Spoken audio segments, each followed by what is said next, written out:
Hey everyone, I'm Kat from SSDP, and I'm here in bright and sunny now, Washington D.C. We've been here all day fighting to recenter the rights of the people being left behind by cannabis legalization, to fight for full legalization, prisoner release, and full rights restoration. Let's do it. Call your congressman. Let's make it happen.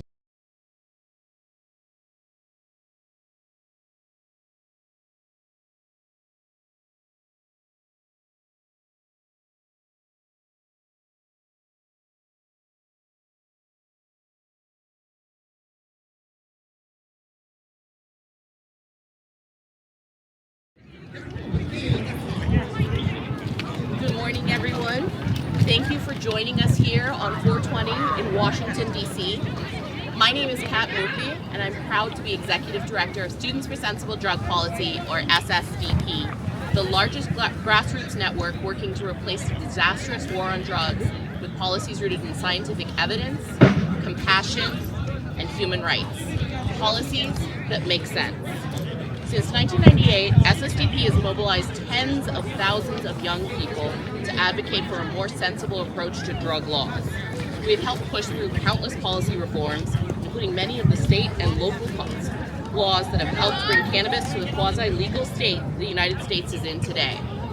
24 states and the District of Columbia have legalized cannabis sales, while medical marijuana is legal in the vast majority of the country, including our nation's capital. Because cannabis prohibition does not make sense.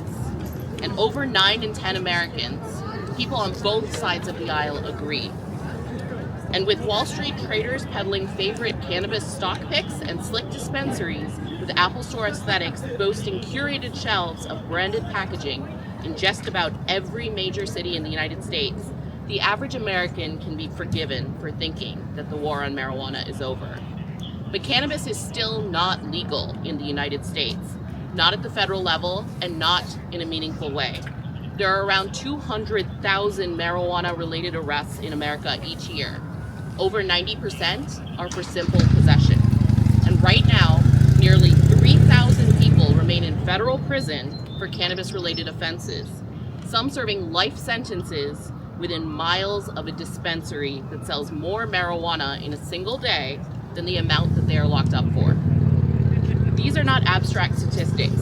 They are people who have lost decades of their lives, separated from their families and their communities for conduct that is now legal in much of the country, and who are now being denied jobs, housing, education, the right to vote, and in many cases are even locked out of the legal industry that they helped build because of past cannabis charges. Let me reiterate. At the same time that cannabis is being sold in sleek storefronts across the country, the companies are making millions, and that states are collecting tax revenue, Americans just like you are going to prison for a plant that almost all Americans think should be legal, and many already think is. So today, we are here to recenter 420, not as a celebration of how far we have come since SSDP first started in 1998, and we have indeed come so far, but as a call to action, because we have not yet come far enough. Because the war on drugs is a war on all of us, and because until every prisoner is free, until arrests end, and until rights are restored, this fight is not over. Today, you'll hear from people who have lived through the worst of these policies, and from advocates fighting to end them. And together, we are calling for full federal legalization, the release of all cannabis prisoners, and the restoration of rights for those whose lives were stolen from them. Let us begin. Hear, hear. It's now my honor to introduce Congressman Steve Cohen, the Democratic U.S. Representative for Tennessee's 9th Congressional District, representing Memphis since 2007. Congressman Cohen has been a longtime leader in Congress opposing the war on drugs and advocating for more rational, humane drug policies. His leadership continues to push the federal government towards accountability and reform. Please join me in welcoming Congressman Cohen. Thank you. When I was elected to Congress in 2006, I had no idea that I would be here today. No, not that I wouldn't be in Congress, but that this would still be an issue. It is insane that the federal government has not changed the classification of marijuana and truthfully taken it out of the classification entirely and made it legal. I started working on this in my career when I was the police legal attorney in Memphis in 1978. We got a citation in lieu of arrest bill drawn up and passed by the legislature, particularly for marijuana. And then I was elected to the state senate, and I worked on changing marijuana laws there for many years. Here I work with Earl Blumenauer and others. It needs to stop.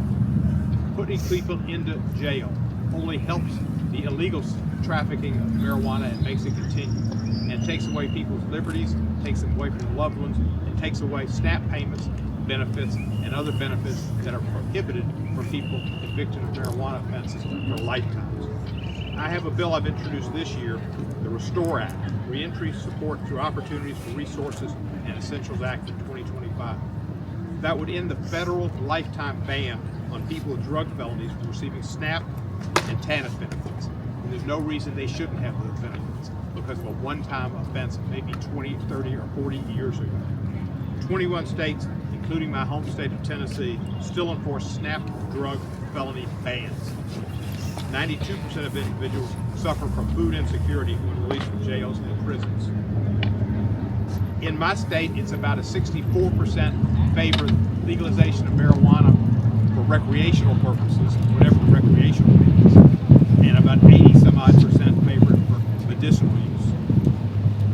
The research opportunities are limited because it's classified as class 1, which puts it with acid, I think it's meth, fentanyl, heroin, right. That's insane. Marijuana in the same class as heroin.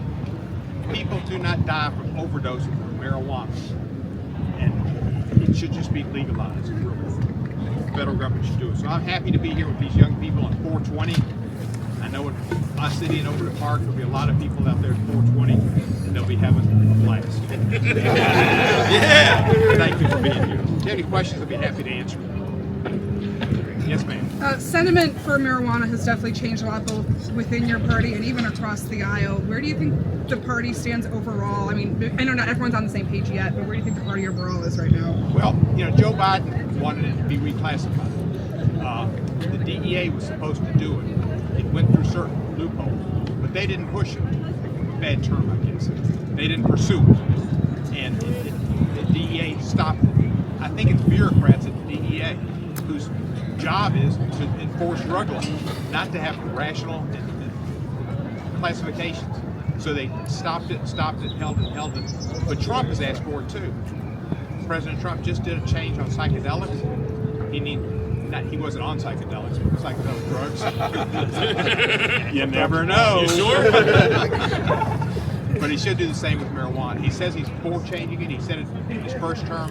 That's important and good. One thing President Trump is good at is finding an issue the public supports, regardless of his own personal feelings. And he knows the public is in favor, so it should go through. Any other questions? Yes, sir. With the Congressional Cannabis Caucus, what do you think some of their big plans are for the rest of the year and into 2027 as well? I can't speak for the Congressional Cannabis Caucus. I'm generally a party of one. Thank you all. Thank you. Thank you, Representative. On the day after Father's Day 2010, Jimmy Romans was indicted by the federal government for selling marijuana. Facing up to 8 years behind bars in Indiana, Jimmy took a deal offered by the prosecution and pled guilty to a Class C felony in exchange for 2 years in a work-release facility. But in a surprise turn of events, Jimmy was ultimately sentenced to life in prison, serving over 11 years behind bars before President Trump commuted his sentence on January 20th, 2021.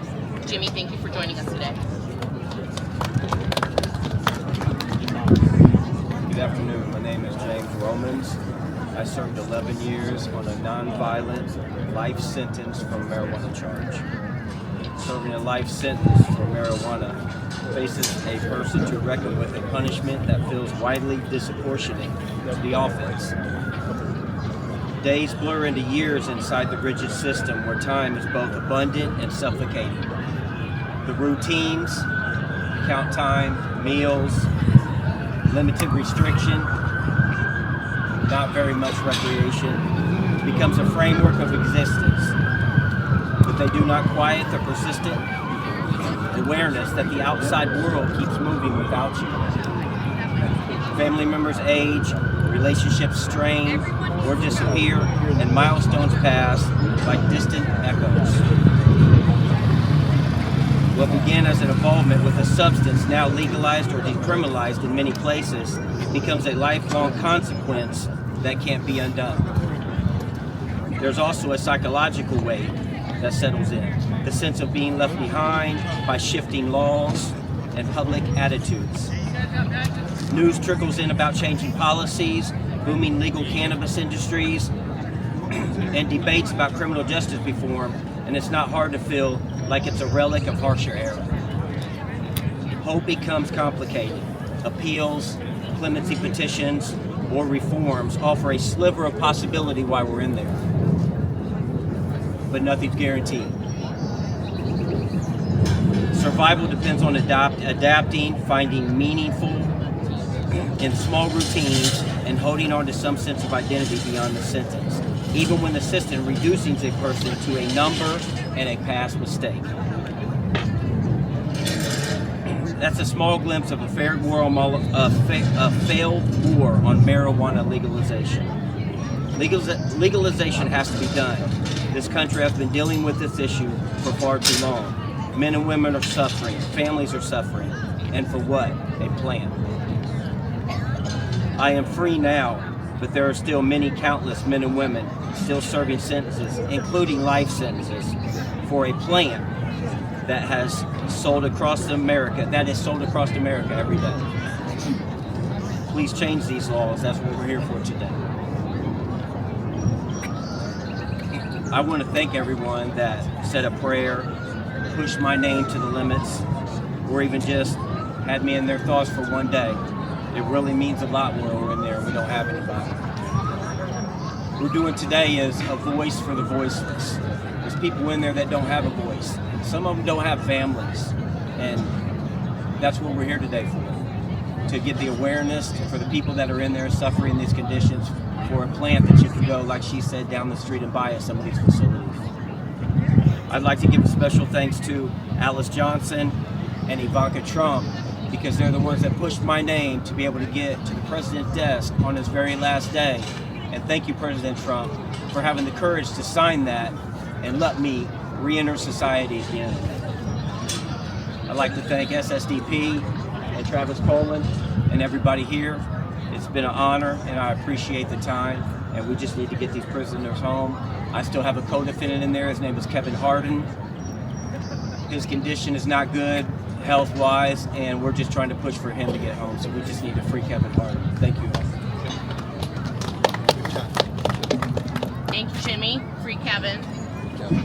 In March 2002, Border Patrol agents found 1,500 pounds of cannabis hidden in a truck parked outside Craig Cesal's auto body shop. Even though Craig, a first-time non-violent offender, had no prior record, had not been caught transporting cannabis himself, and did not even own the truck in question, he was sentenced to life in prison and served nearly 2 decades before his sentence was commuted by President Trump on January 19, 2021. Craig, thanks for joining us today. One thing I'd like to point out is, yes, as a first-time offender, I was sentenced to life in prison for marijuana, not because I bought or sold it, but just because I helped the people that owned it to make extra money.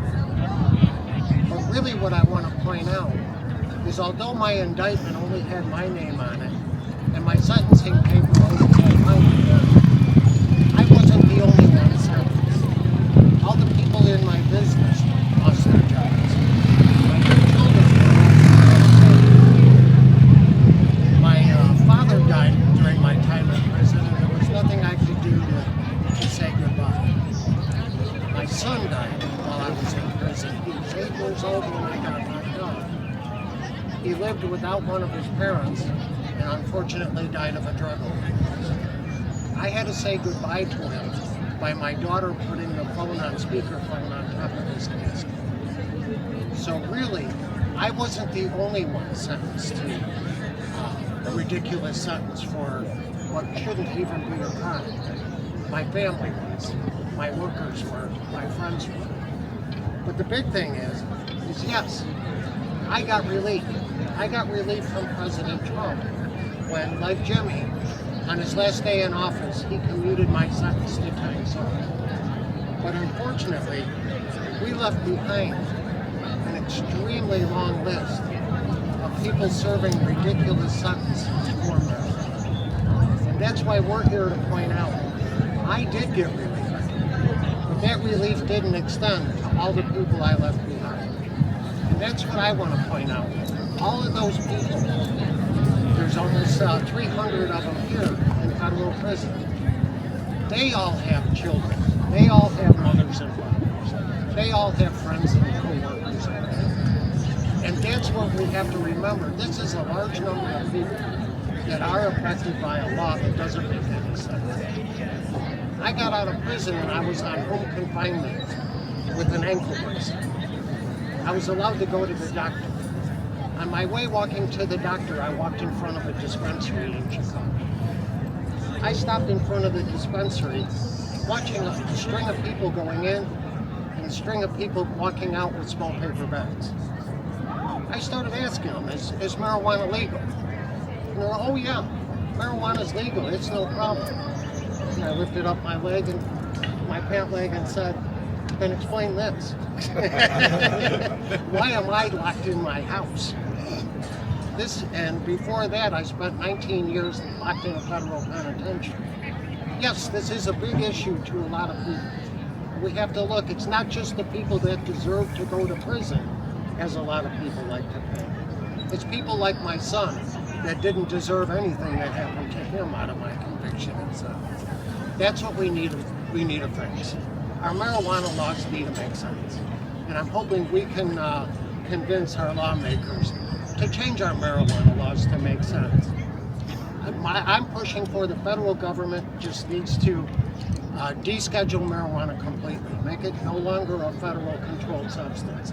Leave it up to the states and local governments to decide how they want marijuana handled in their communities. If they want to send people and their families to prison, so be it. But not wholesale across the United States. Let's leave it up to the states and local governments. Let's let cannabis be the cannabis laws actually be reflective of the people in our society that live in communities, and let the community determine how marijuana will be. But thank you for listening. Good job, Craig. Thank you, Craig. Life in prison for cannabis that wasn't even his. On July 26, 2010, Anthony DeJohn was sentenced to life in federal prison, plus 10 years for cannabis distribution conspiracy, despite no history of violence. He served more than 13 years before President Trump commuted his sentence on January 20th, 2021. First and foremost, I'd like to say thank you to all the people that came and organized this. I'd like to correct a young lady. I did 18 and a half years straight in maximum security prison for a nonviolent crime. How you can put someone in a prison, violent prison, for 18 and a half years is beyond me. We left a lot of people behind. I'm still wondering myself how they didn't get out. I guess you could say that we won the lottery. That's how I feel. If it wasn't for my mom, I'd probably still be in there. As far as the government goes, I'm not sure why they still have it not legal. You see Canada's got it legal across the whole country. It has to be something to do with the police force, what the senator was saying earlier.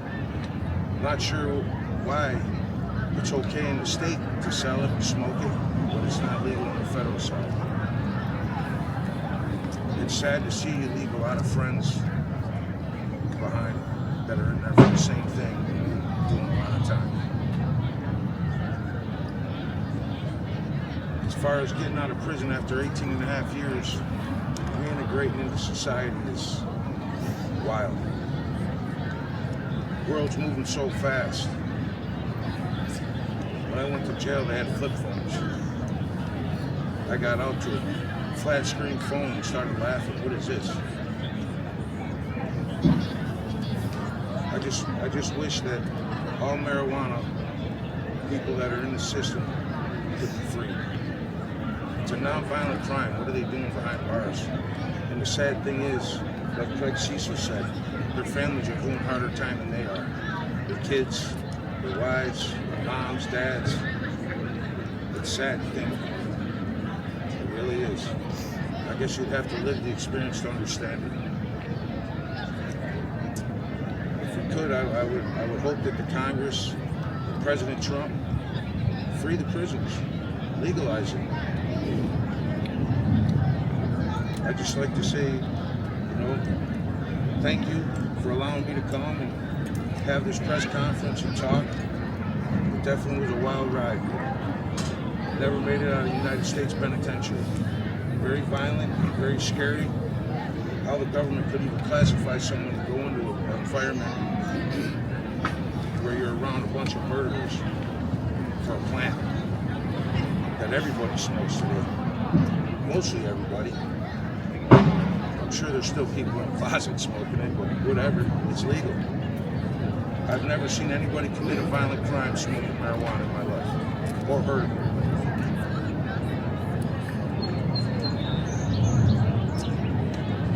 I'd just like to say thank you to everybody that came and put this together, SSDP. Thank you for all the people that are filming this. Appreciate your time. Thanks again. Thank you so much. 18 and a half years stolen from your life.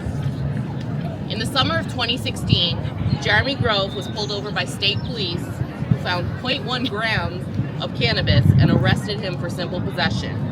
Following his arrest, the federal government began putting pressure on his daughter's mother to cooperate in building a case against Jeremy or risk both of them going to prison and losing custody of their child. Federal police kicked down Jeremy's door and dragged him handcuffed out of the bed he'd been sleeping in with his 18-month-old daughter as she screamed and cried. He was released in January 2023 after spending 4 years in prison. Hello everybody, my name is Jeremy Grove, inmate 3220117. I bring that up because I will always be an inmate to this country. When you see United States of America versus your name, something changes inside of you, especially when 70% of Americans agree with you. How can you write United States of America versus Jeremy David Grove when 70% of Americans agree with me? How do we get to 70% of Americans?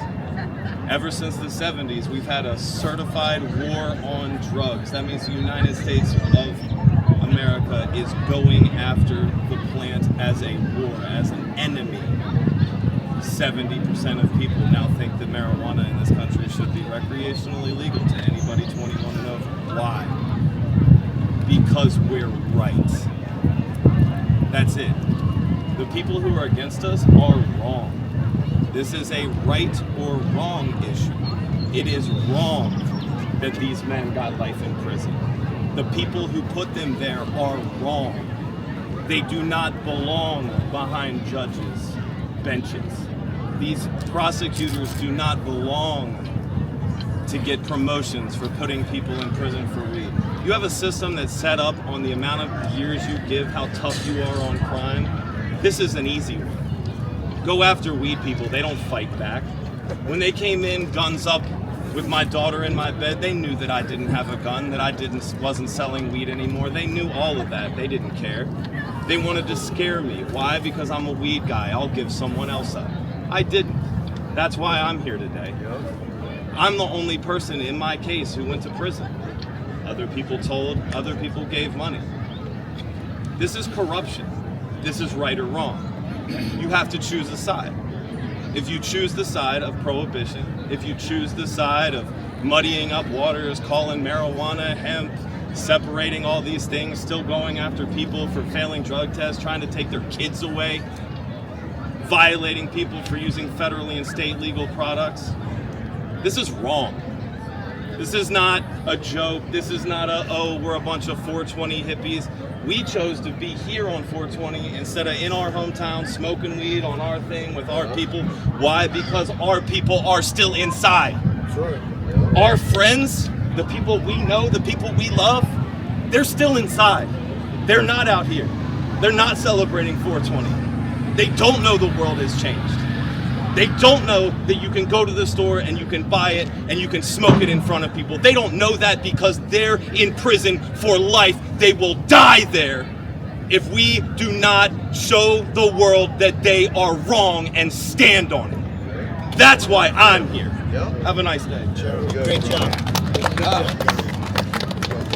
Thank you, Jeremy, for reminding us of what is at stake today. Travis Cullen is a licensed cannabis business owner who served nearly a decade in federal prison for cannabis. The same business he is now operating in legally in the state of Minnesota and paying taxes on to the government. A fact not lost on Travis, who continues to fight tirelessly for the release and restoration of rights for all who are still behind bars. Travis. Thank you, everyone. I appreciate everyone supporting the cannabis prisoners. My name is Travis Cohen. I recently opened a state licensed cannabis dispensary in Minnesota through the social equity program. The sales have been great. I sold over $1 million worth of marijuana in my first quarter. The growth of my business has been amazing. Last month, I also paid over $100,000 in sales taxes to the state of Minnesota for marijuana. I wish all my success was cannabis was why I am here right now, but it's not.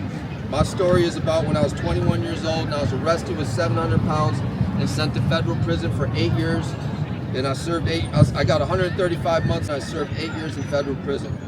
I believe federal cannabis policy is the greatest civil rights issue facing our nation right now.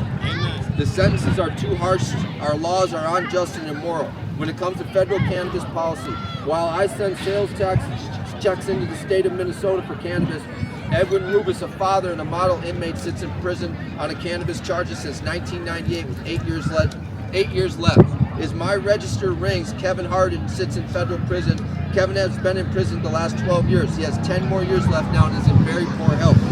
While I sell cannabis through a state-regulated system, Michael Woods, a Canadian citizen, sits in federal prison with a life sentence. He'll never get out if we don't help him. These are just 3 cases of thousands of people incarcerated in federal prison on cannabis charges. Cannabis policy on a federal level ruins lives. There's nothing good about it. Our current federal policy is this. The best the feds have come up with is look the other way while I do exactly what I did that sent me to prison for 8 years. Fix the laws, free the cannabis prisoners. Thank you. Thank you, Travis. As one of the leading advocates fighting for cannabis legalization and rights restoration in the halls of Congress every single day, Morgan Fox, political director of the National Organization for the Reform of Marijuana Laws, or NORML, brings personal experience with cannabis criminalization to his national leadership in reform advocacy. Morgan? Thanks for coming, everybody. It's unfortunate that we're still having to be here. This is traditionally a day to celebrate the cannabis plant and the culture that has grown up around it, but it's also a day to celebrate resistance, fostered by people who refuse to be treated like criminals for using a substance that is objectively safer than alcohol. As more and more states move away from prohibition, as regulated cannabis markets become increasingly commonplace, and as the stigma surrounding cannabis slowly erodes, many have lost sight of what this day and this movement truly symbolize: a fight for justice.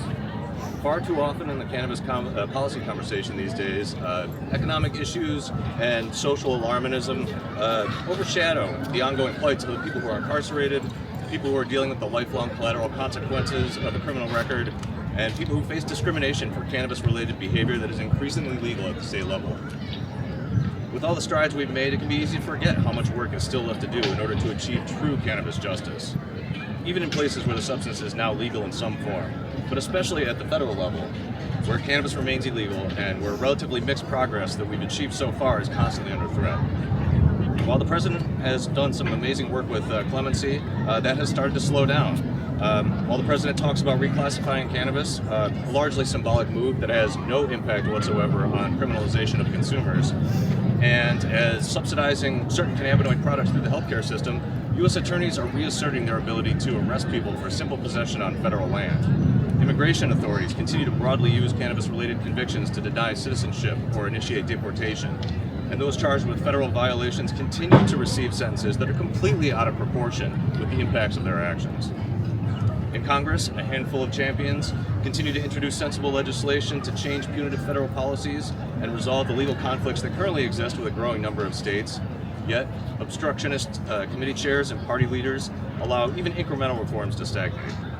Meanwhile, some lawmakers are attempting to roll back long-standing protections for state medical cannabis programs, are preventing the District of Columbia from regulating cannabis for adults, and are largely ignoring opportunities to lessen the discrimination that veterans and other vulnerable groups frequently face for their use of cannabis. That's why it's so vitally important to bring this message to Congress today.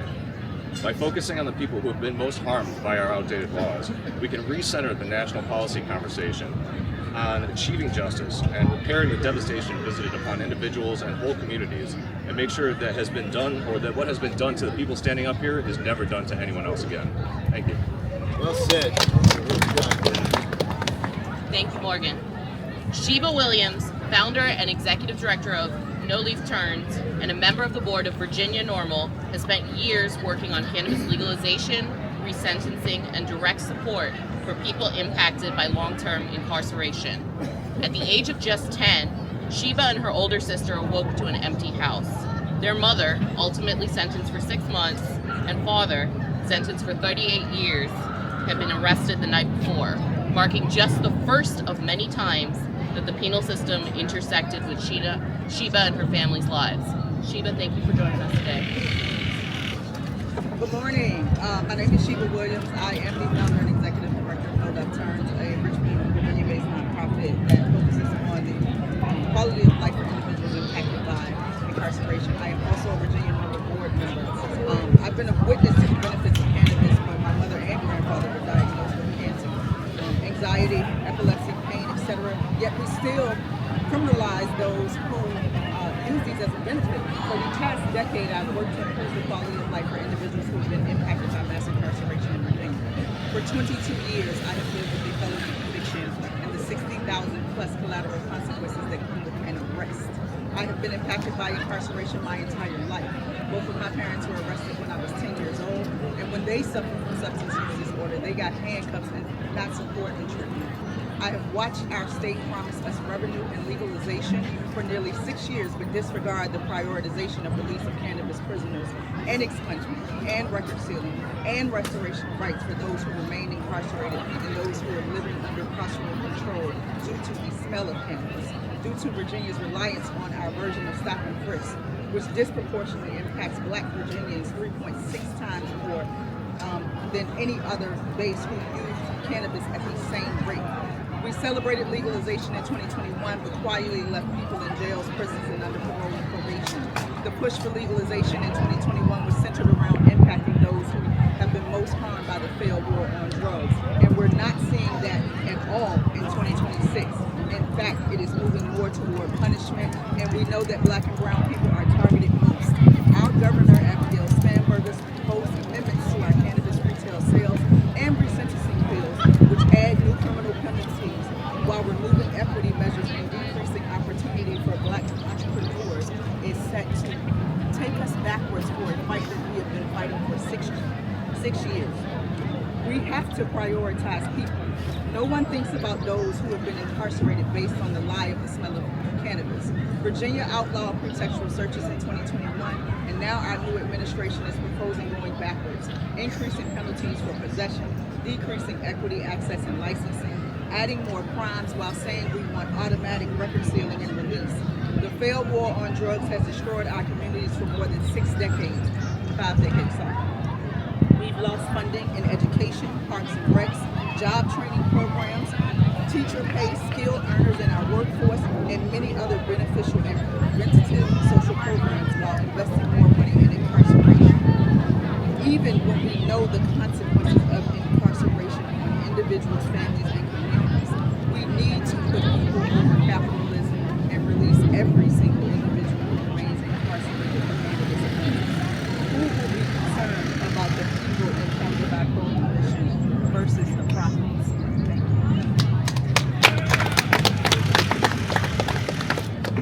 Thank you, Shiva. Chris Gagnon is a chemist, neuroscientist, and former medical worker, as well as an SSDP ambassador out of Maryland. At a recent drug policy conference, Chris got the unfortunate opportunity to see what happens when our federal cannabis prohibition system interacts with international borders. Chris.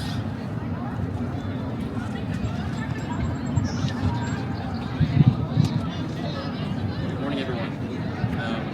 I'm not the biggest fan of weed. I have friends that enjoy it.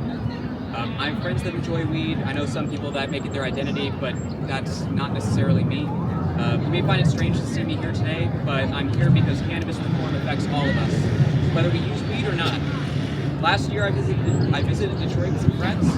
Because of some logistics, I was at a hotel while they were at a house in the city. We had a lot of fun up until it was time to go. One of my friends decided to go to a dispensary before picking me up. These places were huge and the prices are much lower than back home, so I knew I'd share the car with a few bags and bits and bobs. I got worried after waiting an hour. I knew it would take a while, but something was obviously wrong. Then I was told my friend had been detained by U.S. Customs and Border Patrol. You see, the hotel I was at had a problem. There was one street in front that looked like it would lead to the pickup and drop-off point, but instead led to Canada. This was marked by a small Canadian flag on the ground, and on the ground in the same location and format you would see right turn only. There instead were painted the words "to Canada." Now you might think this is fine. Weed is legal for recreational and medical use in both Michigan and Canada. However, weed is not legal on the federal grounds of the U.S. Border Patrol checkpoint, which does not have another exit past the right turn at the hotel I was at. So now we were stuck wondering how many years it would be until we saw our friend who could be charged with drug trafficking for taking a wrong turn at a stoplight after making a legal purchase in the city they were still in. According to Border Patrol and Detroit locals, this happens every day there. And people are fined hundreds and thousands of dollars because of poor city planning. I prayed a lot that day, I think we all did, and then a miracle happened. After waiting several hours, we got a call and were told our friend had been released. They took all of their weed and sent them on their way. They were one of the lucky ones. But so many others are not. I thanked God for his help and said if there was anything I could do to return his kindness, to give me a sign. At that moment, we passed a billboard that only said one word: fight. And I've been doing that ever since. It's what we are all here doing today. These policies affect all of us. They are outdated and need to be changed to reflect what we already know to be true. People's lives have been destroyed and endangered because of policy choices from decades ago. Let us change that now. We cannot fully undo the harms the system has placed on our citizens, but we can stop it and allow for us to rebuild stronger and together. Thank you.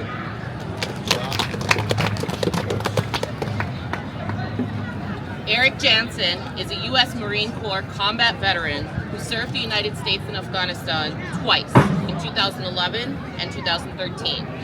Today, he speaks on behalf of his fellow veterans who are now behind bars for using cannabis to help them address and heal the wounds of war. Eric? Thank you, Kat. I was trained to equip and operate in one of the most kinetic environments in Afghanistan. I was given every tool necessary to survive the hell of the process. But when I came home, I found myself in another fight, this time for my mental health, and the tools weren't there. Like many veterans, I came home carrying invisible wounds. We're told to adjust, to move on, but too often we're left without effective options. Here's the reality. If a veteran chooses a different path of healing, a plant, they risk criminal charges, and some are already paying the price. Marines like DeJohn Riley,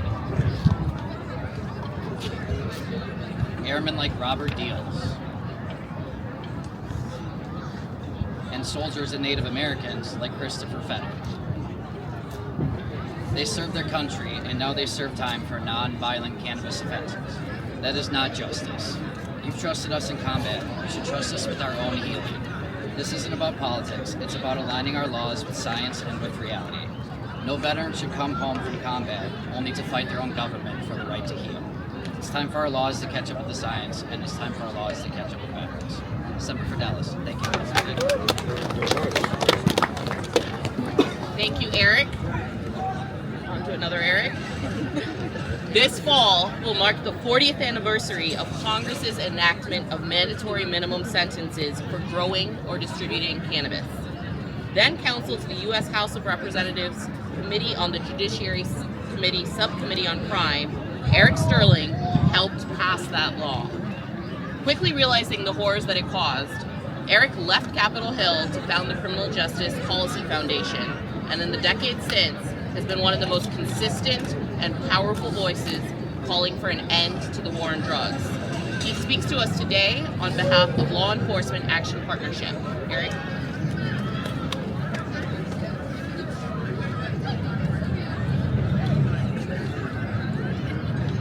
Thank you very much for that very kind introduction. And thank you, Students for Sensible Drug Policy, for organizing this important event today to call attention to the cases of the men and women who've spoken today.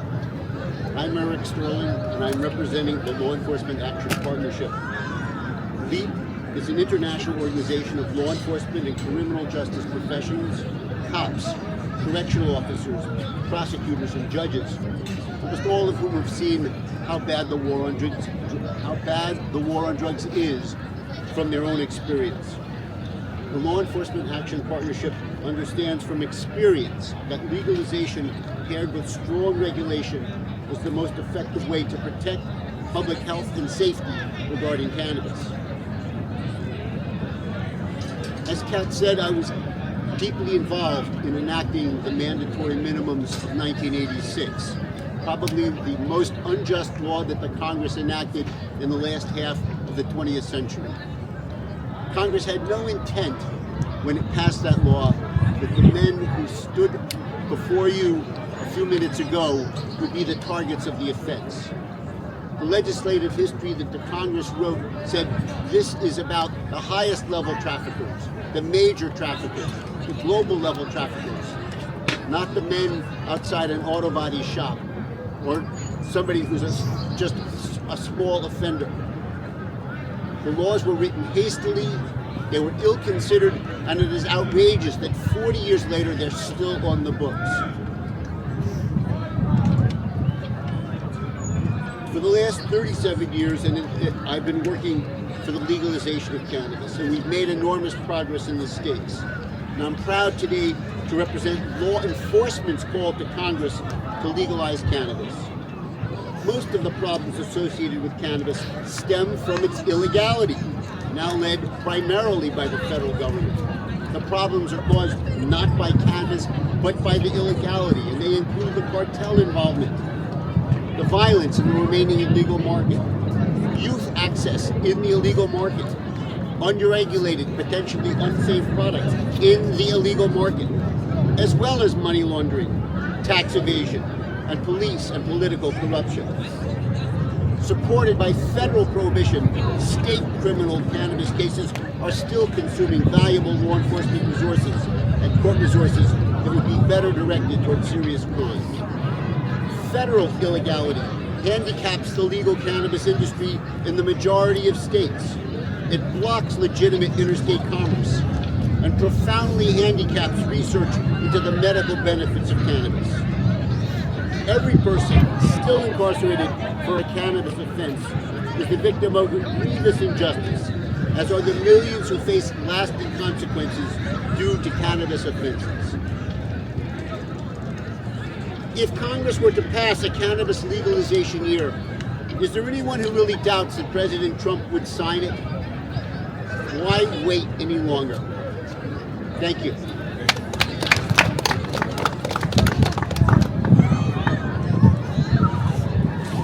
I'd just like to make a few additional remarks, and I'm going to get back to the office. First, I'd like to thank all these people for coming up here and the students for putting this together. Secondly, they give me some things to think about in the way of legislation. I think we'll take action on the next couple of days. The other things I want to just mention for history's sake, Trump did some good things, and I'm happy he gave clemency to some folks here. Joe Biden commuted 4 sentences by far, 3 to 6,000, I think, 3,000. Joe Biden did some good things at the end of it. President Trump could issue clemency or pardons for everybody that's in federal prison. Cannabis right now today can certainly be less harmful than letting all the people out trying to overthrow this country on January 6th, which we've already done. 100%. Thank you.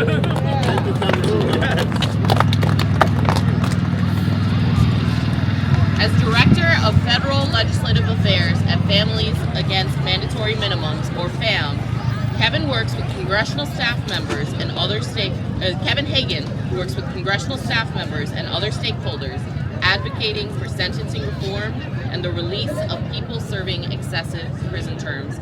Kevin, thank you for joining us here today. Good morning. Thank you to Students for Sensible Drug Policy for the invitation to be here today. My name is Kevin Hagan, and I serve as the Federal Legislative Affairs Director at Families Against Mandatory Minimums. For 35 years, FAM has been a leading voice in Congress and the state legislatures across the country in the ongoing fight to build a more fair and effective justice system. Working alongside directly impacted individuals, their families, and advocates across the political spectrum, we seek to advance policies that promote accountability, dignity, and public safety. At the core of our work is a simple idea. Justice works best when it is proportionate and individualized. Mandatory sentencing laws remove judicial discretion, leading to rigid, one-size-fits-all outcomes that have been proven time and again to be unsuccessful. We've seen the human cost of those policies in cases like John Knott, who received 2 life sentences plus 20 years for a marijuana-related conspiracy offense, despite being a first-time nonviolent offender. His sentence was driven not by individualized assessments, but by mandatory minimums that left little room for judicial discretion. After 2 decades in prison, Mr. Knott was granted clemency by President Trump in 2021. For a first-time nonviolent offense, he and his family were robbed of valuable time that cannot be replaced. The impact of these policies extends far beyond the incarcerated individual. Families carry the burden financially and emotionally across generations. For decades, misguided sentencing policies have failed to reflect our nation's promise of liberty and justice for all. At FAM, we remain committed to working across party lines and with anyone who shares the goal of building a justice system that lives up to our founding principles. Too many people have lost too many years to prison. Through the collective effort of everyone here today and the people we represent across the country, we can rebuild lives, restore families, and renew faith in the American legal system. Thank you. Thank you so much, Kevin. Maritza Perez Medina, Director of the Office of National Affairs at the Drug Policy Alliance, or DPA, and one of the key leaders of the Marijuana Justice Coalition, or MJC, works tirelessly, often behind the scenes, and rarely taking much credit, to end criminalization and advance drug policy reform at the federal level. Thank you, Kat, and thank you for SSDP for bringing us all here together on 420 and putting together this great event and letting DPA be a part of it. The Drug Policy Alliance is a leading organization in the U.S. that's working to end the war on drugs. As Kat said, my name is Maritza. I'm the Director of Federal Affairs for the Drug Policy Alliance and also one of the leaders of the Marijuana Justice Coalition, which is a national coalition that has worked to twice pass the MORE Act in the House. And this is the most comprehensive bill to reform our nation's marijuana laws that's ever passed in Congress. The MORE Act would deschedule marijuana, legalize it, it would expunge sentences, and also resentence individuals who are serving sentences for marijuana activity, and so much more. Why do we need bills like the MORE Act? I mean, everybody who spoke here today said it more eloquently than I can, but we know that marijuana prohibition has caused decades of harm in our communities, leading to unjust criminal legal system contact, family separation, and lost opportunities in employment and wages, among other devastating collateral consequences. It's long past time to end drug policies of prohibition and exclusion. The Drug Policy Alliance urges the President and Congress to act today. Release people incarcerated for marijuana through acts of clemency, and pass legislation like the MORE Act to liberate people from prison. Thank you. Thank you, Maritza, and thank you, DPA. As Senior Policy Counsel in the Justice Division of the American Civil Liberties Union, or ACLU, Nina Patel works to protect civil rights and ensure cannabis reform includes justice, equity, and accountability. Nina?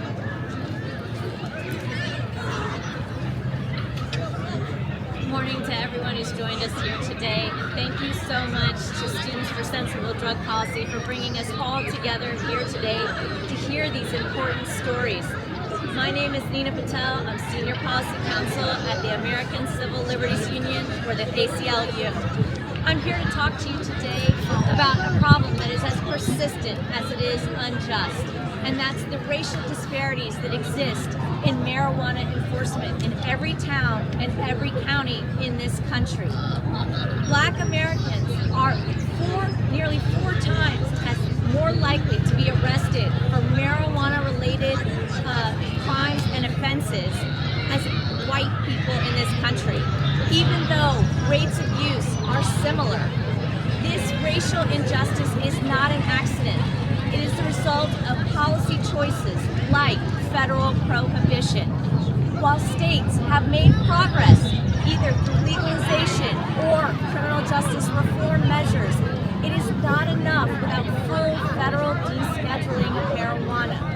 Racial disparities in our arrests are a civil rights failure, but we can remedy the situation. As others have said today, passing the MORE Act will provide a path forward for justice in this country. Bills like the Cannabis Administration and Opportunity Act provide opportunities to the communities that have been harmed by the war on drugs and targeted for marijuana arrests. These arrests and this enforcement policy has never been about public safety. They have denied thousands of people opportunities for better jobs, for education, for economic stability. Federal prohibition continues to undermine the promise of our country. We can and should do better. The ACLU supports justice, equity, and rehabilitation with our policies in this country related to cannabis. We can do better by passing the MORE Act and the Cannabis Administration and Opportunity Act. We can do it today by calling on our leaders in Congress to enact justice and fairness. Thank you so much for joining us today. Thank you, Nina. As director of the Bronx Cannabis Hub, which supports justice-involved New Yorkers through licensing, compliance, and market entry in New York's legal cannabis market, policy director at Parabola Center, a nonpartisan policy organization working to ensure cannabis legalization, protects public health, expands opportunity, and delivers meaningful participation for small businesses and impacted communities, and as New York's inaugural Chief Equity Officer at the Office of Cannabis Management, Damian Fagan has dedicated his career to shaping equitable cannabis policy so that legalization can deliver real justice. Damian? It's barely raining. 24 states have recognized that the war on cannabis was misguided, have taken action to decriminalize, to free people, to expunge records, yet nearly 3,000 Americans are sitting in federal prison for cannabis right now. For 50 years, the federal government has treated cannabis in our communities as a policing question. Who can we arrest? Who can we lock up? Who can we remove? I have seen what happens when governments decide to do something different. In 2021, New York, the once former marijuana arrest capital of the world, enacted a cannabis law that required the state, before launching the legal market, to go into communities most harmed by criminalization and ask, what does repair look like? For 6 months, we held listening sessions across the state, in church basements, in gym floors. I sat across from grown men in their 50s and 60s who described, holding back tears, how they had been arrested for marijuana dozens of times. Incarceration, estrangement from their kids, years locked out of work. The same stories repeated across the red-line black neighborhoods of Buffalo, Rochester, Syracuse, Albany, the Bronx, Harlem. We asked them, how would you like to see cannabis tax revenue reinvested? The answer overwhelmingly was young people. Many struggle to see a future for themselves, so they asked us to invest in the next generation. New York heard them. The first $10 million in cannabis tax reinvestment went directly to youth programming in the communities those men came from. The federal government is still asking the old questions, still arresting, still incarcerating, and not listening. Advocates who spoke before me came to do what those men in those listening sessions did. Tell the truth about what the government took from them. New York is acting, Congress is not. release every federal cannabis prisoner, fully legalize cannabis. The men I sat across from look past what their government did to them and ask us to invest in their young people. Congress can start by stopping the harm. Thank you. Thank you so much, Damien. Appreciate you all standing here in the rain with us, seem suited for this issue. Last but not least here today, we have Elijah Ullman, American Association for the Advancement of Science, Congressional Science and Technology Policy Fellow. Elijah joins us from Congressman Cohen's office, representing leadership in Congress working to address federal cannabis policy. Elijah? Yeah, he's awesome. He's awesome. Don't forget to take off your citations. Thank you, Eric. Thank you, Congressman Cohen and Students for Sensible Drug Policy for graciously inviting me to speak, and I have impossible footsteps to follow. And I'm glad the weather was nicer for everyone who we're here for today. I'm a pharmacologist by training. My PhD work studied how drugs work at the fundamental molecular level. Marijuana has been used for medicinal purposes for thousands of years. Ancient civilizations used it to treat pain and digestive issues. And in modern medicine, it's been clear for 5 decades that marijuana has medicinal value. Yet the DEA has denied petition after petition after petition to reschedule or deschedule. The National Academies of Science, Engineering, and Medicine, as well as the Department of Health and Human Services, are clear. Marijuana has medicinal value. Yet since the 1980s, the DEA has recognized that Marinol, synthetic THC, has medical value for chronic weight loss from HIV and cancer. And it's Schedule 3. But in 2026, the DEA keeps dragging their feet on rescheduling to even that schedule. Marijuana is still Schedule 1, a schedule which erroneously claims that it has no medicinal value. Our laws do not line up with clear and consistent science. The Controlled Substance Act was written in 1970 to try and balance the perceived harmfulness of a substance with access for medicine and scientific research.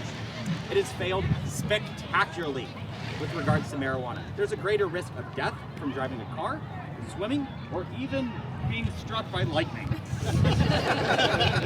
than from marijuana, because no one has ever died from marijuana. Shouldn't the criminal penalties match the science for risk to one's health or to society? Shouldn't our policies be guided by policy? Moving marijuana to Schedule 3 would be a step forward. It will not fix our disproportionate criminal sentences, however. People will still go to jail and communities disrupted from incarceration. However, it will make research more accessible for my scientific colleagues. The data is clear. Incarceration is more harmful than marijuana. I'm so glad to support Congressman Cohen as part of his staff, and you all on this important issue. Thank you for allowing me to be here. Thank you, Elijah. Wow, what powerful stories and what incredible work each one of you is doing. Thank you all so much for being here today, for standing with us in the rain on 420 in Washington, D.C. And thank you for everything. At the U.S. Capitol! At the U.S. Capitol. And thank you for everything you have done and are doing to help end cannabis criminalization and begin to repair the deep damage caused by over a century of prohibition. Thank you for spending your 420 fighting for what is right and for not letting the voices of those still locked up for a plan be forgotten. For decades, people just like you have organized, protested, educated, and fought to end marijuana prohibition. SSDP was part of that fight. We helped build this moment. We pushed for legalization when it was politically risky. We challenged stigma when it was socially unpopular. We helped win reforms, state by state, campus by campus, community by community. And today, cannabis is sold in storefronts across the country. It's generating billions of dollars in revenue. It's supported by over 90% of Americans. That didn't happen by accident. That happened because people just like all of you fought for it and won. But here's the truth. Our victory is incomplete. Because while cannabis is raising revenue for governments and private pocketbooks across the nation, the war on cannabis The war on people, just like all of us here, is still very real, and it is still destroying lives. Last year alone, nearly 200,000 people were arrested for cannabis in the United States.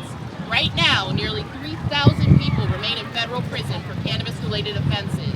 Some of them are serving life sentences. The same plant being sold legally in one part of the country is the reason someone else is sitting in a cage in another part of the country, or even just down the street from the dispensary where it is being sold. That is not legalization. That is hypocrisy. And the people who help build this industry are too often locked out of it entirely. Locked out of jobs, locked out of housing, locked out of opportunity, and in many cases, still locked up.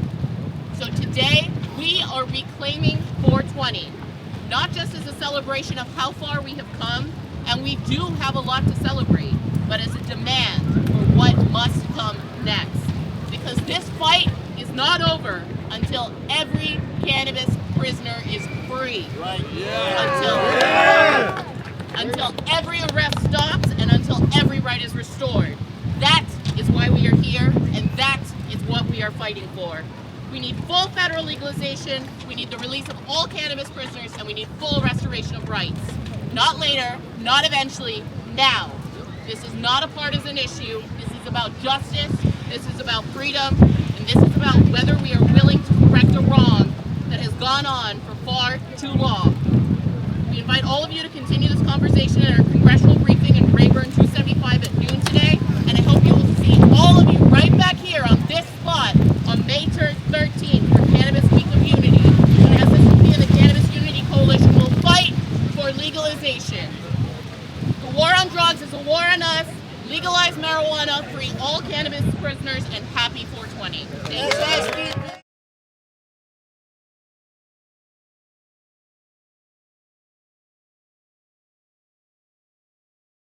Good afternoon, everyone. Hope you're all dry after that very wet press conference. Thank you for joining us here in Washington, D.C., in the beautiful halls of Congress for Stolen Time, the Human Cost of Cannabis Prohibition, a 420 congressional briefing hosted by Students for Sensible Drug Policy, or SSDP. My name's Murti, and I'm proud to be Executive Director of SSDP, the largest grassroots network working to replace the disastrous war on drugs with policies rooted in scientific evidence, compassion, and human rights. Policies that make sense. And when 24 states and the District of Columbia have legalized cannabis sales, when medical marijuana is legal in the vast majority of the country, including our nation's capital, and when the legal cannabis industry in the United States generated $35 billion last year alone, it's clear that federal cannabis prohibition absolutely does not make sense. And 9 in 10 Americans, people on both sides of the aisle, agree. On April 20th, a date widely associated with cannabis culture, but too often disconnected from the current and ongoing realities of prohibition, we hope to confront a truth that many would prefer to overlook. Cannabis is still not truly legal in the United States, and the human cost of prohibition continues every single day. Despite widespread state-level reforms and shifting public opinion, federal cannabis prohibition continues to devastate American communities. Nearly 3,000 individuals remain incarcerated in federal prison, serving long-term to life sentences for cannabis-related offenses. These are not abstract statistics. They are people who have lost decades of their lives and been separated from their families for conduct that is now legal in much of the country. And even though you can now buy cannabis with a credit card in cities across the nation, cannabis arrests have not stopped. According to the data reported by the Federal Bureau of Investigation and analyzed by the National Organization for the Reform of Marijuana Laws, there were between 190,000 to over 200,000 marijuana-related arrests last year alone. More than 20% of all drug arrests in the United States are still for marijuana, and approximately 92% are for simple possession, not sale or manufacturing. While complete 2025 data is not yet available, the most recent figures make clear prohibition is still actively ruining lives. We are joined today by individuals whose lives were defined and derailed by cannabis prohibition, and who are now helping to build a more just and humane future. The men sitting next to me were sentenced to life in prison, as if, or life in prison plus 10, as if life was just too short, all for nonviolent cannabis charges. The only reason that they are able to speak to you today is because every one of them received executive clemency from President Trump, something which all the many, many victims of cannabis prohibition still behind bars deserve just as much as they did. Thank you for joining us.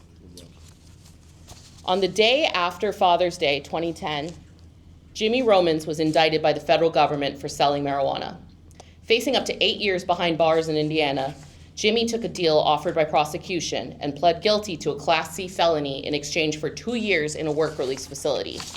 But in a surprise turn of events, Jimmy was ultimately sentenced to life in prison, serving over 11 years behind bars before President Trump commuted his sentence on January 20th, 2021. In March 2002, Border Patrol agents found 1,500 pounds of cannabis hidden in a truck parked outside the auto body shop Craig Cesal co-owned. Even though Craig, a first-time nonviolent offender, had no prior record, had not been caught transporting cannabis himself, and did not even own that truck, he was sentenced to life in prison and served nearly 2 decades before his sentence was commuted by President Trump on January 19th, 2021. And last but not least, on July 26, 2010, Anthony DeJohn was sentenced to life in federal prison, plus 10 years for cannabis distribution conspiracy, despite no history of violence. He served more than 18 years before President Trump commuted his sentence on January 20th, 2021. So, life in prison, or life in prison plus 10, and not a violent crime amongst you. So, can you tell us all a little bit about your cases and how you actually ended up getting so much time? Sadly, the bulk of our time came from the fact that we would not set up other people on behalf of the government. When they computed my sentencing guidelines, they charged me essentially as a guideline enhancement for obstruction of justice because they believed I could set up other people and refused to do so. So even without that enhancement, I was looking at just over 10 years in prison. But with the obstruction of justice enhancement, it pushed my guidelines, which were mandatory sentencing guidelines at the time, to over the threshold for life imprisonment. This is, our government, mainly does not chase people and catch them distributing drugs. They rely on informants, like they tried to turn all of us into, to set up a bunch of other people. But the fact that we did not cooperate with the government in the prosecution of other people is where the bulk of our sentence came from. Well, I was indicted on a conspiracy, which, as you know, a conspiracy, you don't have to have any drugs, any phone calls, any wiretaps, any evidence of law at all, except for your co-defendant's testimonies. And I was on a 17-man indictment with 2 of the top leaders being Mexican from Mexico, so they never got in trouble because they don't even come to America. So out of the 15, 12 told and 4 of us went to trial, and we got found guilty with no shred of evidence except for testimony after testimony.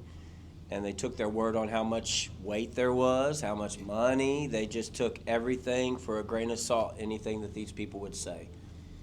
And they didn't ever offer me any kind of deal. They said they had too many testimonies against me that they don't need to offer me a deal. So I went to trial with no deal. I'm not just going to leave it up to the judge. So I went to trial and, of course, got found guilty. But you did get a deal at first, right? That was in the state, though. That wasn't in the But Fed. explain that to everyone else, what happened here, because I think that's... Okay. The state originally arrested me and took all my stuff, took several houses from me, hundreds of thousands, just everything from me. And I think that they had wind that the feds were going to come, because 2 months after that, they had an auction at the fairground pavilions. And you did that, you gave up your property in exchange for 2 years in work release, yes, right? They said if you try not to fight for anything back, you get your 2 years. And then what happened? And in Indiana, 2 years means you serve 1. Mm-hmm. So I was serving 1 year, and after 10 months on that, they came and indicted me out of Texas, which I'm from Indiana. I've never been to Texas in my life. ever.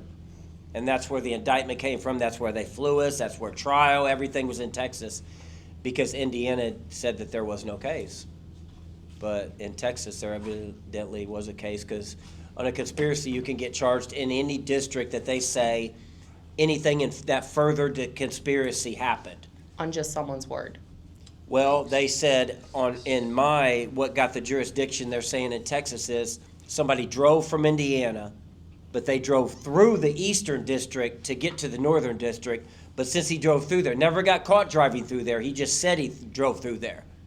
The eastern district picked it up, and that's how I got a life sentence. Tony? Not really sure what the true definition of conspiracy is. In my own mind, I'm going to tell you what I think it is. It's knowing that someone broke the law and not telling. That's what I was charged with, 1,000-kilo conspiracy. Never been caught with a sale or a seed. Huh? But they offered me 30 years, and I laughed at them. I was 29 years old. I said, well, we might as well load the box. 30 years is my life. He says, if you take us to trial, you're going to get life. 30 years is life. I mean, you're not promised to make it out, especially in the penitentiaries where I did all my time. I was surprised I did make it, truth be told. Obviously, the Creator was with me throughout my travels. The way the government treats people for marijuana, it just blows my mind away. It still does every day. I think about it. I ended up in USP Florence towards the end of my sentencing. As everybody knows, it's legal in Colorado. And to have a correctional officer laugh at you. USP Florence is in Colorado. Yeah. To have correctional officers laugh at you and said, really, dude? You're doing life for marijuana? Plus 10 years? I said, that's the way you're treated when you're not willing to cooperate. It's just, you know, your significant others and your family are the ones that are suffering. I mean, I guess you just get callous to it. It just blows my mind away that they can even lock people up and then legalize it. I came out on the streets and couldn't believe what I seen. Yeah, talk a little bit more about that, because I heard your story last year when you came out to D.C. to try to fight for people to be released, and just going from being locked in a cell, being really essentially harassed by a CO about the fact that you were locked up for decades for something that's legal. And then what happened that day that you got out of prison? I didn't really, I didn't believe it was true. We were locked down for COVID, and for 6 months. They handcuff you, to take you to the shower, unhandcuff you, and they came to the door, and I just was like, yeah, whatever, you know. I didn't know nothing about it. I talked to an attorney. You know, thank God for my mother. She never stopped writing in the White House for 18 and a half years, every month. They asked her politely to stop writing. She said, I'll never stop writing until you free my son. You got him in a violent environment, and every day he promised to him, I'm not stopping, you know. I'm a firm believer my mom is the one that helped me get out of prison. As far as you find out who your real friends are too when you get locked up, especially like that, when your life's taken from you, you'll count them on one hand. That's real talk.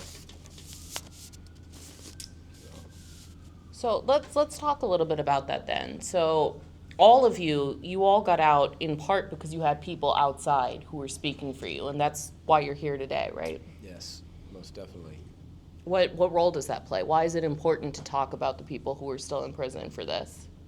Well, because they don't have a voice, and not every family member has time to write letters or find somebody to advocate.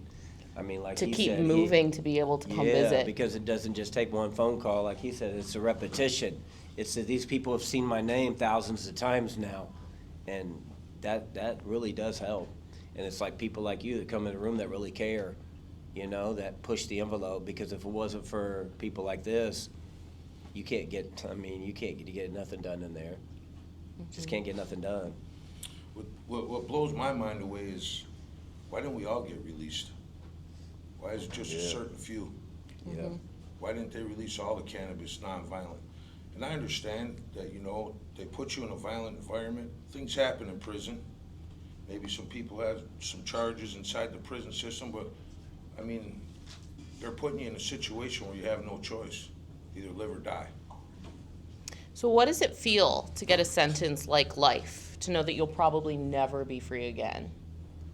To be honest, when the judge handed me, in his words, a sentence of natural life, the first thing that ran through my head is, no court of appeals in the world would allow this as a first-time marijuana offender. They would not allow a sentence of life without the possibility to stand. It just doesn't fit the crime. And so that's what ran through my head from the very first day I was sentenced. Well, sure enough, it went to the Court of Appeals down in Atlanta. It was affirmed. That sentence is correct. So I applied to the U.S. Supreme Court.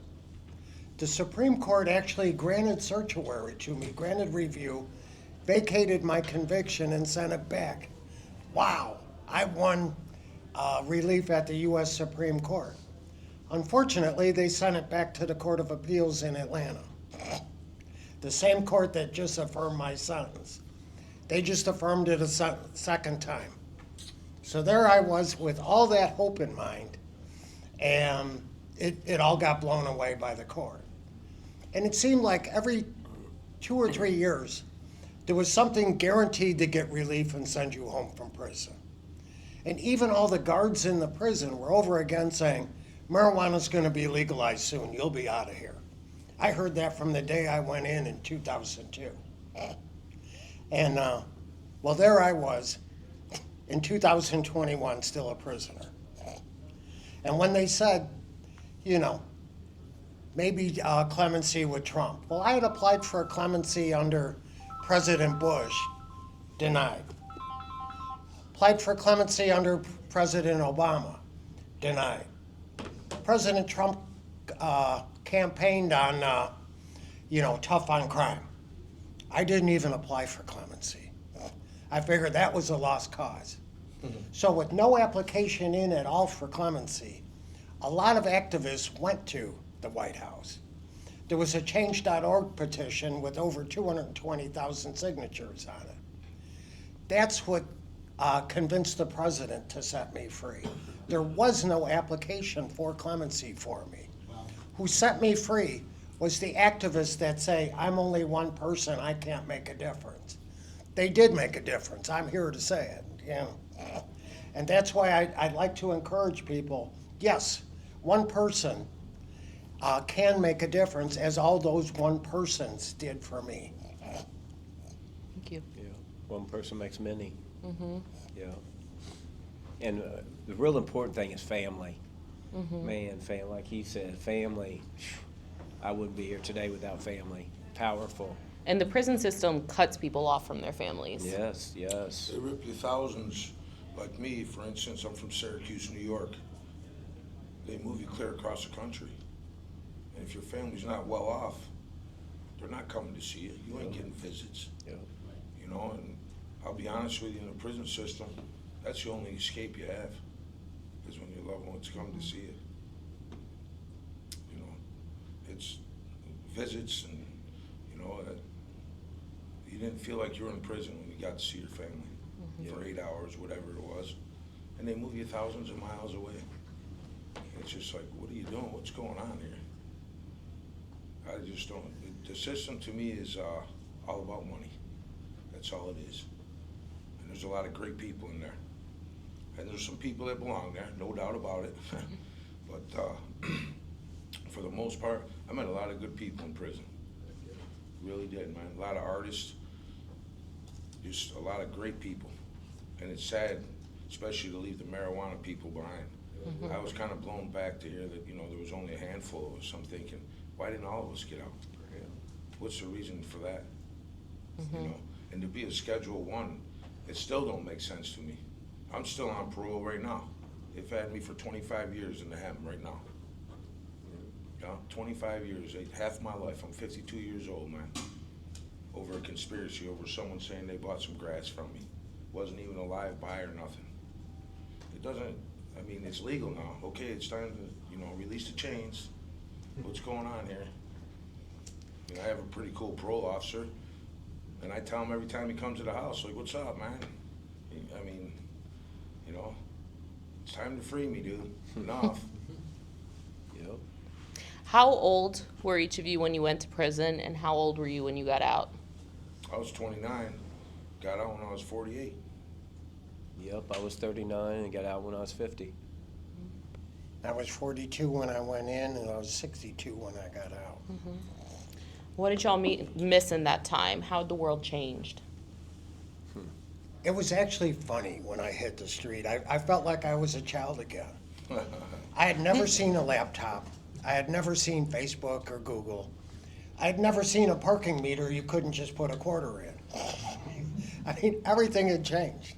I walked through the grocery store and didn't recognize most of the things. When I went away, coffee came in a can.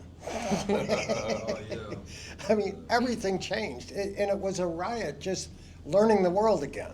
The first time I went to use a parking meter, it took me over 20 minutes trying to figure out how to pay the parking meter computer.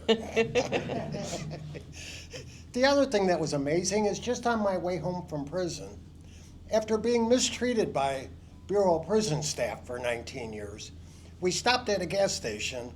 I picked up something and walked up to the checkout with my daughter, and the person behind the counter was nice to me. And I'll never forget that. I had went over 19 years without somebody being nice to me. And that was the most amazing part, is getting faith back in people, really. That most people were inherently good, not like, unfortunately, too many of the guards are not. You know, not all of them, but too many of them are, you know, kind of sadistic kind of people. It's a sadistic environment. Yeah, it is. What did y'all miss in that period? I think when I got out of prison, I just couldn't believe the technology from when I went in till now. And I still can't, you know. You have something that's in the world, the palm of your hand. You know, the world's in the palm of your hand. And I'm asking Google all the time, crazy questions, just, you know, in my mind, whatever, just asking to see if it answers, and it comes up with it. You know what I mean? The answers, people are asking questions. I'm like, dude, it's in the, just ask, man. It's gonna tell you, dude. It's gonna point you in the right direction. It's unbelievable how far technology went in 18 years. And it's just, it's sad. I feel bad for the people that are in there with their families. You know, I have 2 children, and they really don't want to be a part of me because I left them behind, they said. You know, for a choice of selling marijuana, and I got locked up for it. That's probably the most, you know, hurtful thing to me. Is not being there for them when they were growing up. Yeah, likewise, me also. I mean, I lost family members, graduations, grandchild being born, several of them. Just my kids growing up, you miss everything. And if it ends up being like a situation where, like when they came and got me, you know, my whole family lived with me, so I had a wife and, you know, three children, and you just get jerked out and they're left to nothing, you know, to fend for themselves. And it's sad. It's just really sad. It really is. Because they suffer way more than we do. They're the victims.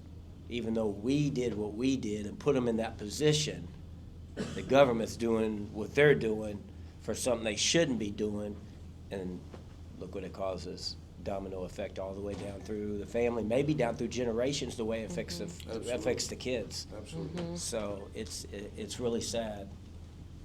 Amongst all the technology, like he said, and walking into Walmart and seeing all the colors, they keep everything so dull. And when I walked in my first convenience store, I could buy any candy bar I wanted. You only get about 2 or 3 to pick from, and everything's so bright, and the colors, they make you feel so not human in there. They want you to feel like lesser than.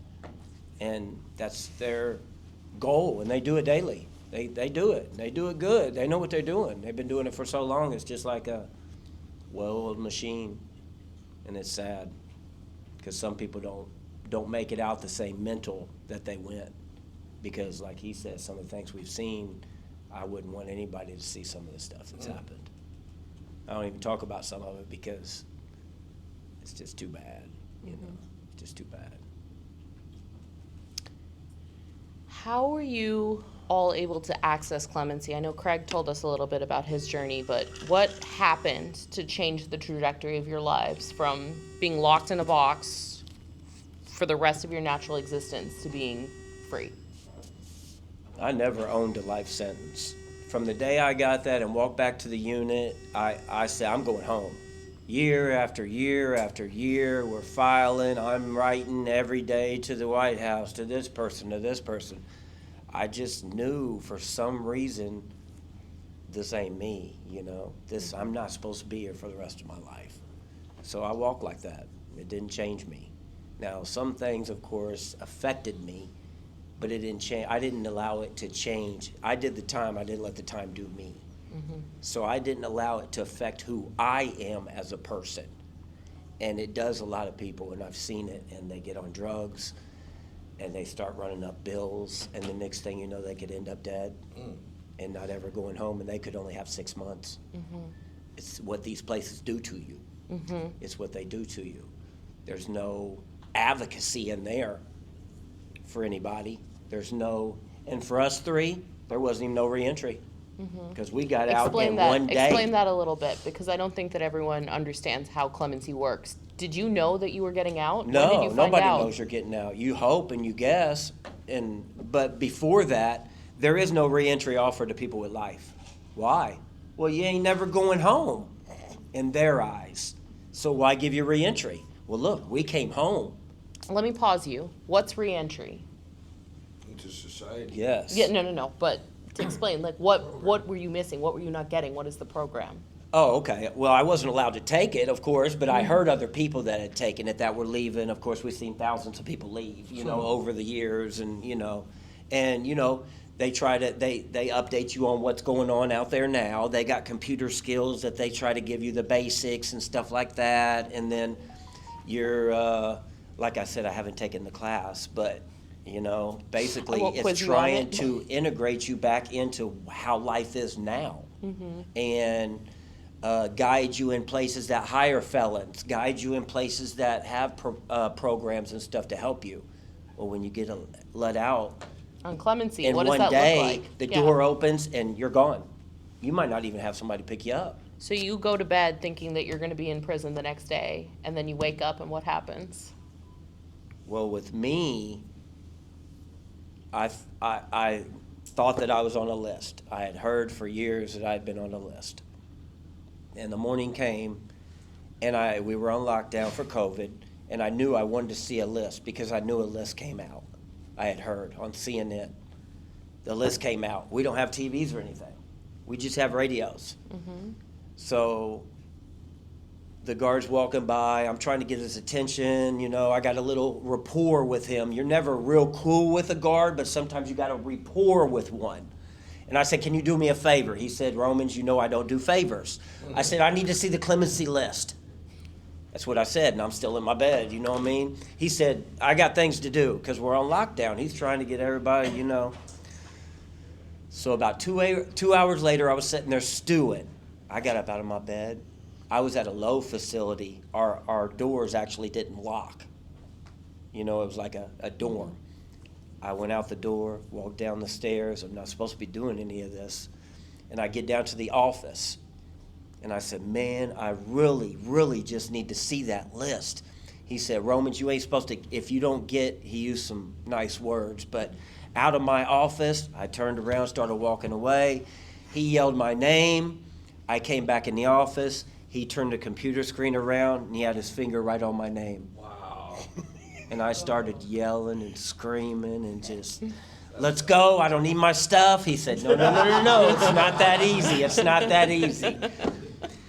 And since my case was out of Texas and I'd never been there, they had to transfer everything up to Indiana, so it took me about 6 or 7 hours to get out, but they had to have me out by 6 p.m. That was the law.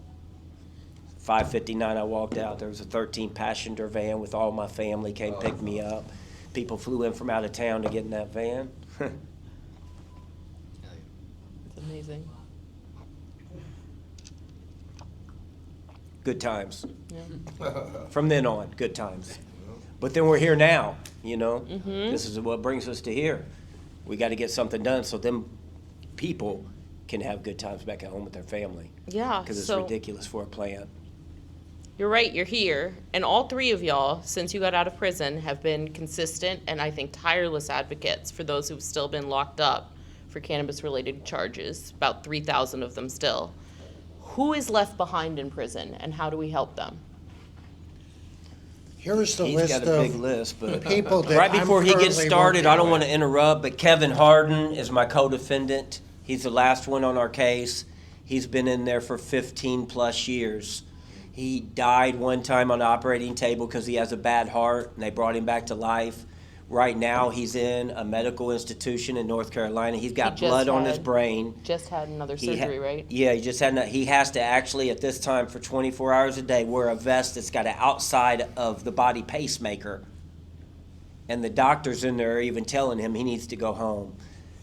And I'm pushing for him with all my heart because he's like family to me. So there's people in there living like that with health conditions over marijuana when they're letting other people out the door daily by crimes that are much more severe. And I just don't understand. But Craig's got the list. He's got the list. This is a list of just people that I'm directly working with and helping. There's a bit over 300 of them. So, Keep going. No, go. Yes, sir. but so many of the cases are just sad. Give me that, Craig. One in particular. Give me that, Craig. Okay. Is a person that at 26 years old sold some cars to people that he knew they told him that they would use them to haul marijuana. For that, when he was 26 years old, they sentenced him to life imprisonment for anything they thought those cars might have done. He was 26 years old in 1996. He's still in federal prison. Had he instead killed those people, the average time served in federal prison for murder is 11.4 years. He would have been better off killing them rather than selling them a car. But sadly, I have lists of all these cases. You can see the sentences. They're insane. Virtually all of them are over 11.4 years. There's life. There's several on here for life. I want to take a minute it's my great honor to welcome once again Congressman Steve Cohen, a longtime leader in Congress opposing the war on drugs and advancing more sensible policies.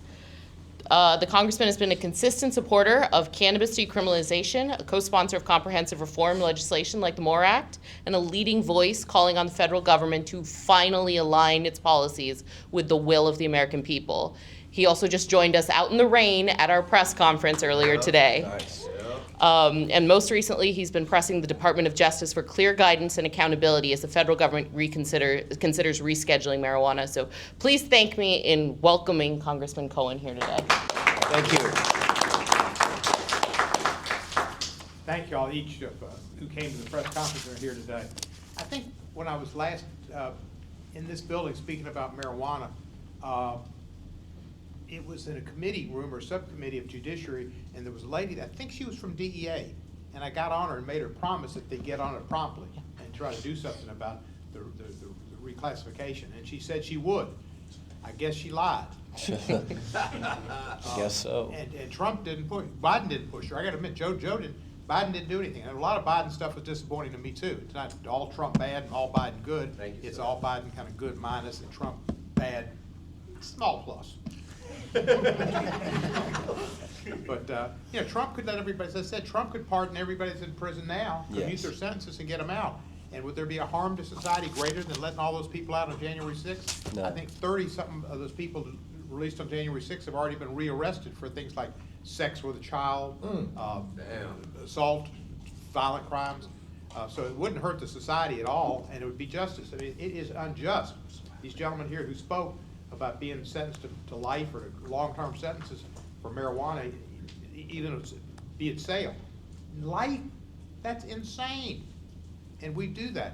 And it's just been a history of it. I didn't mention Harry Anslinger. How many of y'all know who Harry Anslinger was? Oh, yeah. Yeah, he was the Architect. I was thinking of a-hole. Another A word. But he was the architect from the 30s, and they hung on to it.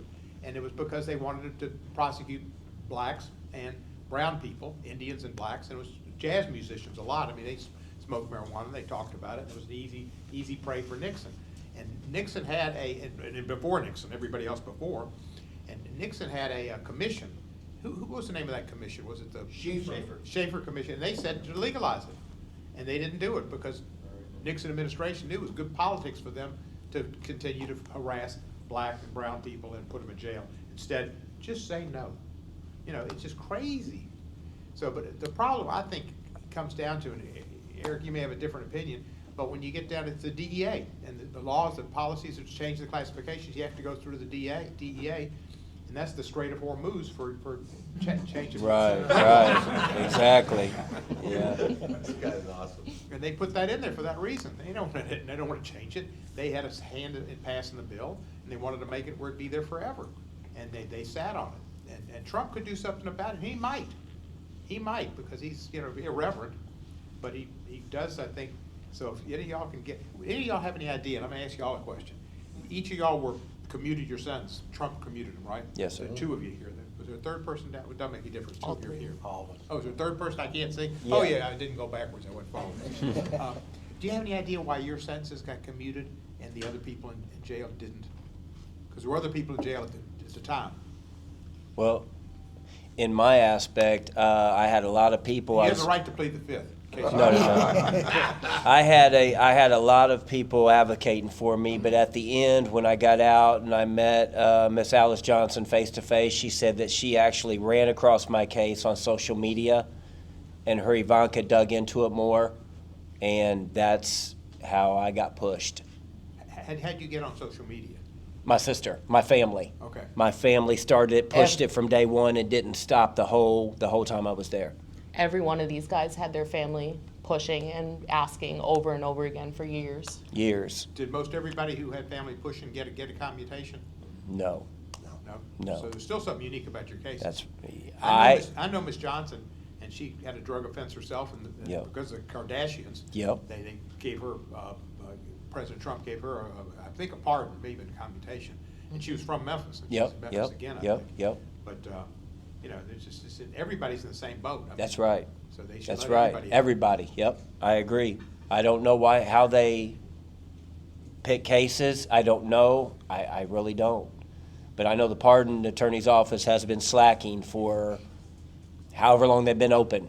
There's 3,000 people left. Yeah. 3,000 people in the federal system. Mm-hmm. But what we'll do, for marijuana. I thought of several things when I was sitting there listening to your stories. One of which, and I asked Eli about it, is there's a bill right now been introduced to eliminate marijuana from the federal criminal. It has to be moved to lesser schedule, but to eliminate that. And he didn't think there has. We haven't looked at it. There could maybe something left over. Barbara Lee had a bill with me and Earl Bloom, and Earl was kind of the leader for quite a while. And that's a thought, but it would probably get past the House, but it may not be scheduled because the Strait of Hormuz and the Congress is the Rules Committee. You mean descheduling period, right? Yeah. Is that what you're talking about? The bill's not in for that? Okay. But we could do a letter.